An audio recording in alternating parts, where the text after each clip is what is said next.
দল লোক বাইর হয়েছে লামাজহাবি বাইর হয়েছে, এবং তাদের সুরের সাথে সুর মিলাইয়া আর অনেক মানুষ আছে যারা বলে যে আমার দোয়া আমি আল্লাহর কাছে করব, এখানে দলাল ধরার কি দরকার। নাউজুবিল্লাহ বলেন। তারা এটাকে দলাল ধরা বলতেছে। আপনারা বলুন, সাহাবায়ে কেরাম যে আল্লাহ নবীর কাছে দোয়া চাইলেন, বৃষ্টি চাইয়া নবীর দোয়া করবেন, তো সাহাবায়ে কেরাম নিজেরা দোয়া করতে পারতেন। নবীর কাছে যখন বললেন, তার মানে কি নবীকে তারা দলাল ধরেছেন? কি বলেন? নবীকে দলাল ধরেছেন। বুখারী শরীফের হাদিস। আল্লাহ নবী তো এই কথা বলেন নাই যে বৃষ্টি চাইয়া দোয়া করার তোমরা করো, আমার কাছে তোমরা কেন বলতেছো? তোমরা কি দোয়া করতে পারো না? আল্লাহ নবী এটা বলেন নাই। সাহাবায়ে কেরামকে নিয়ে দোয়া করেছেন। আপনারা কি বলবেন যে সাহাবায়ে কেরাম নবীকে দলাল ধরেছেন? ইউসুফ আলাইহিস সালাতু ওয়াস সালামের সন্তানেরা তার বাবার কাছে তাদের নিজেদের জন্য মাগফিরাতের দোয়া করার আবেদন পেশ করেছেন। ইয়াকুব আলাইহিস সালাম আল্লাহর কাছে সন্তানদের জন্য মাগফিরাতের দোয়া করেছেন। তারা তখন কি ইয়াকুব আলাইহিস সালামকে দলাল ধরেছেন? তারা দলাল। তো কোরআন হাদিস থেকে এই যেই বিষয়গুলো প্রমাণিত যে আল্লাহর মহবুব বান্দা, যিনি আল্লাহর কাছে দোয়া করলে আল্লাহ রাব্বুল আলামিন দোয়া কবুল করবেন বলে আশা করা যায়, এমন কোনো ব্যক্তির মাধ্যমে আমার ফরিয়াদটা যদি আল্লাহর কাছে আমি পৌঁছাই, এটা তো কোরআন শরীফ থেকেও প্রমাণিত, হাদিস শরীফ থেকেও প্রমাণিত। বর্তমান যুগে লামাযহাবির গোষ্ঠী এই সমস্ত মানুষ যে বলে যে আমার দোয়া আমি করব, আবার দলাল ধরব কেন? এরা এই মসজিদের ইমামের সাহেবের কাছে বা কোনো বুজুর্গের কাছে আপনি দোয়া চাইবেন, তারা এটাকে দলাল ধরা মনে করে। আরে বাবা, আমার দোয়া তো আল্লাহর কাছে আমি করব, এটা ঠিক আছে। তা আমি মনে করি আমি নালায়েক গুনাহগার, আমার দোয়া আল্লাহর কাছে কবুল নাও হইতে পারে, এমন একজনের কাছে আমি দোয়া চাইলাম, আমার বিশ্বাস মতো তিনি আল্লাহর প্রিয় বান্দা, তিনি আল্লাহর কাছে দোয়া করলে আল্লাহ পাক দোয়া ফিরাইয়ে দেবেন না। এই আশায়, এই বিশ্বাসে আমরা আল্লাহর প্রিয় বান্দা যারা মসজিদের ইমাম সাহেব, মাদ্রাসার মুহতামিম সাহেব, প্রিন্সিপাল সাহেব, বুজুর্গ কোনো ওলি আল্লাহ, তাদের কাছে গিয়ে আমরা দোয়া চাই। এই দোয়া চাওয়াটা কোরআন শরীফ দ্বারাও প্রমাণিত, এটা জায়েজ, হাদিস শরীফ দ্বারাও প্রমাণিত। সুতরাং লামাযহাবি, সালাফি, আহলে হাদিস এই সমস্ত লোকগুলো মানুষকে নিরুৎসাহিত করে যাচ্ছে যে অন্য কারো কাছে গিয়া দোয়া চাইও না। এটাকে দলাল ধরা বলে তারা ফতোয়াবাজি করতেছে। এদের এই গুমরাহির থেকে আল্লাহ পাক আমাদেরকে যেন হেফাজত করেন, সবাই বলি আমিন। তো দোয়া কবুল হওয়ার কিছু কৌশল, এই কৌশলের মধ্যে একটা হলো দোয়া করার সময় আল্লাহর মকবুল কোনো বান্দার ওসিলা নেওয়া, অথবা আল্লাহর মকবুল কোনো বান্দার কাছে দোয়া চাইয়া তার মাধ্যমে আপনার দোয়াটা আল্লাহর কাছে পৌঁছানো, আল্লাহর সামনে পেশ করা। হাজিরিনে কেরাম, দোয়া কবুল হওয়ার কিছু কৌশল আছে। এর মধ্যে একটা কৌশল দোয়ার মধ্যে ওসিলা নেওয়া। দোয়ার মধ্যে কি? ওসিলা নেওয়া। আমাদের বাবা সাইয়্যিদুনা আদম আলাইহিস সালাতু ওয়াস সালাম দোয়া করেছিলেন। পৃথিবীতে আসার পর দোয়া করেছেন, আল্লাহ রাব্বুল আলামিনের দরবারে কান্নাকাটি করেছেন। কতদিন? একটা রিওয়ায়াতের মধ্যে এসেছে 300 বছর, আর একটা রিওয়ায়াতে 360 বছর। দোয়া তো কবুল হওয়ার কোনো ঘোষণা আসে না। আল্লাহর কাছে চোখের পানি ছাড়তেছেন বছরের পর বছর, শতাব্দীর পর শতাব্দী, 300 বছর, 360 বছর, দোয়া কবুল হওয়ার কোনো ঘোষণা আসলো না। শেষ পর্যন্ত আমাদের বাবা, তার স্মরণ হলো যে লা ইলাহা ইল্লাল্লাহু মুহাম্মাদুর রাসূলুল্লাহ সাল্লাল্লাহু আলাইহি ওয়াসাল্লাম, এই কলিমা লেখা দেখেছিলাম আরশের পায়ায় পায়ায়, বেহেশতের মূল দরজায়, বেহেশতের প্রতিটি গাছের পাতায় পাতায় যে আল্লাহর সাথে মুহাম্মাদের নাম লেখা। সেই মুহাম্মদ কে যেই হন, আমি যদিও চিনি না, কিন্তু এটা বিশ্বাস করতে হবে আমাকে যে আল্লাহ রাব্বুল আলামিন তার নামের সাথে মিলাইয়া যার নামটা সুন্দর করে তিনি নকশা করে লেখে রেখেছেন, এই মুহাম্মদ আল্লাহ পাকের প্রিয় কেউ হবেন। তো আল্লাহর প্রিয় পাত্র যেই মোহাম্মদ, তার ওসিলা নিয়ে আজকে দেখি আল্লাহর কাছে কান্নাকাটি করি। তার ওসিলায় আল্লাহর প্রিয় মোহাম্মদ, এই মোহাম্মদের ওসিলায় আল্লাহ রব্বুল আলামিন যদি আমার আজকের দোয়া কবুল করেন। আমাদের বাবা আদম আলাইহিস সালাম দোয়া করলেন। মুস্তাদরাকে হাকিম হাদিস শরীফের বিশ্ববিখ্যাত বিশ্বনন্দিত একখানা কিতাব, সাইয়্যিদুনা হযরতে ওমর বিন খাত্তাব রাদিয়াল্লাহু তাআলা আনহু থেকে বর্ণিত হাদিস।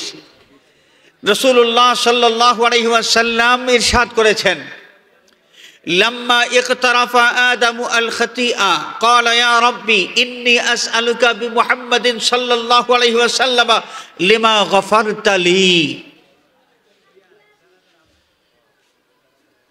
فقال كيف عرفت محمدا ولم أخلقه؟ قال لأنك خلقتني بيدك ونفخت في من روحك فرفعت رأسي فرأيت على قوائد العرش مكتوبا لا إله إلا الله محمد رسول الله। বাবা আদম আলাইহিস সালাতু ওয়াস সালাম আল্লাহর কাছে দোয়া করলেন। দোয়া করার সময় কি বললেন? ইন্নী আসআলুকা বিমুহাম্মাদিন সাল্লাল্লাহু আলাইহি ওয়াসাল্লাম লিমা গফারতা লি। ওগো আল্লাহ, কান্নাকাটি করলাম 300 বছর, 360 বছর, আমার চোখের পানি তুমি কবুল করো নাই। আজকে মুহাম্মদ এই নাম মোবারকের ওয়াসিলা নিয়ে তোমার দরবারে আমি দোয়া করলাম, তোমার কাছে আমি মাফ চাইলাম। আল্লাহ মেহেরবানি করে এই মুহাম্মদ নামের ওয়াসিলায় আমাকে মাফ করে দাও। আল্লাহ রাব্বুল আলামিন কিছু প্রশ্ন করেছেন, আদম আলাইহিস সালাম জবাব দিয়েছেন। শেষ পর্যন্ত এই আমাদের নবীর ওসিলা নিয়ে যে দোয়া করলেন, আল্লাহ রাব্বুল আলামিন সেই দোয়া কবুল করে নিলেন। সুবহানাল্লাহ বলেন। আল্লাহ রাব্বুল আলামিন আদম সন্তানের সামনে একটা দৃষ্টান্ত রেখে দিলেন যে, ওরে আদম সন্তান, তোমাদের বাপ আদম দোয়া করেছেন, দোয়া আমি কবুল করি নাই দীর্ঘদিন, কিন্তু যখনই আমার হাবিবের, আমার বন্ধুর ওসিলা নিয়ে তিনি দোয়া করেছেন, সাথে সাথে তার দোয়া আমি কবুল করে নিয়েছি। তাহলে এই দোয়া কবুল হওয়ার একটা কৌশল, সেটা হলো দোয়ার মধ্যে ওসিলা নেওয়া। দোয়ার মধ্যে কি নেওয়া? ওসিলা নেওয়া। আজকাল ওসিলা নেওয়াকে শিরিক ফতোয়া দেওয়া হচ্ছে। ওসিলা নেওয়াকে কি ফতোয়া দেওয়া হয়? ওসিলা নেওয়া শিরিক, এই ফতোয়া দেওয়া হয়। এইটাও কিন্তু মুতাজিলি আকীদা, তারা ওসিলার বিশ্বাস করে না। আর আল্লাহ রাব্বুল আলামিন আমাদের বাবা আদম আলাইহিস সালামের দোয়া কবুলই করলেন তখন যখন ওসিলা নিয়ে তিনি আল্লাহর কাছে দোয়া করেছেন। সুবহানাল্লাহ। তো হাজিরিন, এই জন্যে আবার দোয়া করার সময় ওসিলা নিয়ে দোয়া করব, এটা দোয়া কবুল হওয়ার একটা কৌশল। আল্লাহ পাক ওসিলার কারণে দোয়া কবুল করবেন আমরা আশা করতে পারি। দেখেন, সাইয়্যিদুনা হযরতে ইউসুফ আলাইহিস সালাতু ওয়াস সালাম যখন তার ভাইয়েরা 10 ভাই, তারা মোট 12 জন ভাই ছিলেন। 12 জন ভাইয়ের মধ্যে 10 ভাই এরা ছিলেন ইউসুফ আলাইহিস সালামের বৈমাত্রীয় ভাই, একই বাবা কিন্তু মা ভিন্ন। তো 10 ভাই ইউসুফ আলাইহিস সালামকে কুয়ার মধ্যে নিক্ষেপ করলেন। কেন? তারা হিংসার বশীভূত হলেন যে বাবা বেশি আদর করেন, বেশি স্নেহ করেন ইউসুফকে। সুতরাং এই ইউসুফকে বাপের চোখের আড়াল করতে পারলে বাপ ইউসুফকে আর দেখবেন না, আমরা তার সামনে থাকবো, আমাদেরকে মহব্বত করবেন। কুয়ার মধ্যে নিক্ষেপ করলেন। তারপর অনেক লম্বা ইতিহাস। কুয়ার থেকে মিশরের বাজারে গেলেন, মিশরের বাজার থেকে শেষ পর্যন্ত তিনি কৃতদাস হিসেবে তিনি চলে গেলেন মিশরের সেই রাজ দরবারে। সেইখানে লালিত পালিত হলেন, বড় হলেন। এরপরে যৌবনে পদার্পণ করলেন। বিশেষ মিথ্যা অভিযোগের কারণে জেলখানায় থাকলেন। 9 বছর জেল খাটার পর তিনি মুক্তি পেলেন। মুক্তি লাভ করার পর তিনি আসলেন এবং মিশরের বাদশাহের মন্ত্রী হিসেবে তিনি সম্মান লাভ করলেন। মিশরের বাদশাহের দিন যখন শেষ হয়ে গেল, শেষ পর্যন্ত ইউসুফ আলাইহিস সালাম মিশরের বাদশাহ হয়ে গেলেন। 24 বছর হয়ে গেছে। বাবা ইয়াকুব আলাইহিস সালাম তার ছেলে ইউসুফকে দেখতে পাচ্ছেন না। ইউসুফের বিচ্ছেদ ব্যথায় কান্নাকাটি করতে করতে চোখের জুতি চলে গেছে। তিনি অন্ধ হয়ে গেছেন।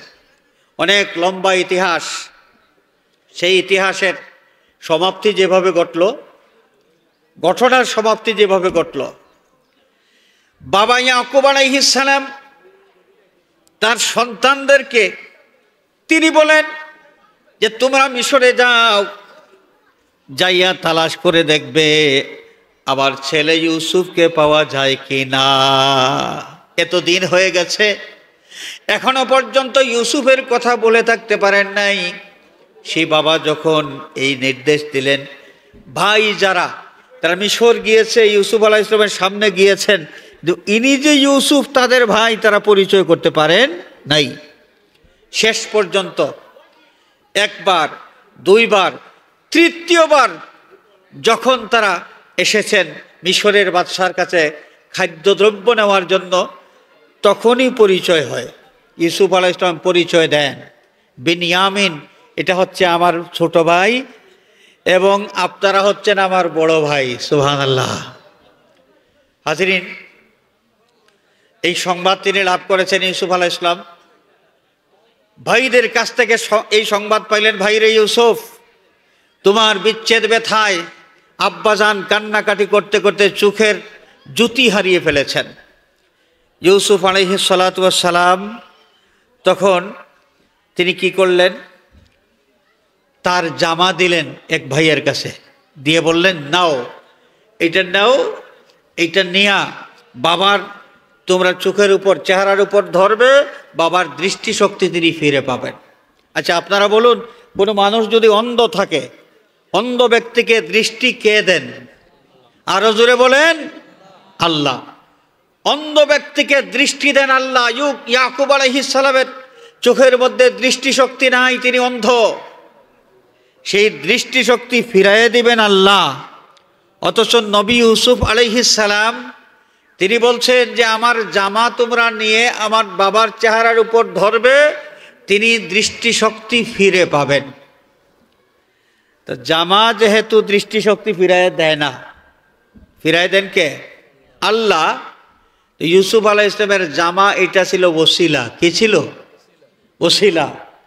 ইউসুফ আলাইহিস সালামের জামার ওসিলায় আল্লাহ রাব্বুল আলামিন শেষ পর্যন্ত ইয়াকুব আলাইহিস সালামের দৃষ্টিশক্তি ফিরাই দিয়েছেন। সুবহানাল্লাহ। এবারে ছেলেরা বাবার কাছে মাফ চাইতেছেন। ওই যে 10 জন ছেলে যারা ইউসুফ আলাইহিস সালাতু ওয়াস সালামকে কুয়ার মধ্যে নিক্ষেপ করেছিলেন, তারা ভুল বুঝতে পেরেছেন। ভুল বুঝতে পারার পর তারা শেষ পর্যন্ত আল্লাহর কাছে মাফ চাইবেন। তো আল্লাহর কাছে মাফ চাইবেন তো নিজেরা চাইতে পারেন, নিজেরা আল্লাহর কাছে মাফ চাইবেন। তারা যে ইউসুফ আলাইহিস সালামকে কূপের মধ্যে নিক্ষেপ করে যে অবিচার করেছেন, তার উপর জুলুম করেছেন, মাফ চাইবেন তারা আল্লাহর কাছে। তাদের বাবাকে তারা কষ্ট দিয়েছেন, মাফ চাইবেন, এই অপরাধের মাফ চাইবেন আল্লাহর কাছে। অথচ তারা কি বললেন? তারা কি বললেন শুনেন। ক্বালু ইয়া আবানা আস্তাগফির লানা যুনুবানা ইন্না কুন্না খাতিঈন। বাবা ইয়াকুব আলাইহিস সালামকে তারা বললেন, আব্বাজান আমরা ভুল করেছি, মেহেরবানি করে আমাদের জন্য আল্লাহর কাছে আপনি ক্ষমা প্রার্থনা করুন। মাফ চাইবেন কে? মাফ চাওয়ার কথা সন্তানেরা, তারা তাদের বাবাকে বলেছেন, বাবা আপনি আমাদের জন্য আল্লাহর কাছে মাফ চান। এটা কেন বললেন? সন্তানদের এই বিশ্বাস ছিল যে আমরা তো অপরাধী, আমরা আল্লাহর কাছে দোয়া করলে দোয়া কবুল হইতে পারে, নাও হইতে পারে। আর আমাদের বাবা একদিক থেকে, আমাদের বাবা আরেক দিক থেকে তিনি নবী, নবী হিসাবে তিনি মুস্তাজাবুদ দাওয়াত।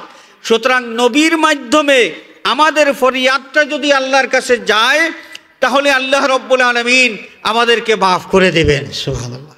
আমাদের মাফ চাওয়ার এই দরখাস্ত আল্লাহর কাছে যদি নবীর মাধ্যমে যায়, তাহলে আল্লাহ রাব্বুল আলামিন ফিরাইয়া দিবেন না। সুতরাং তারা বাবাকে ওসিলা নিলেন। এখন বাবা কি জবাব দিলেন?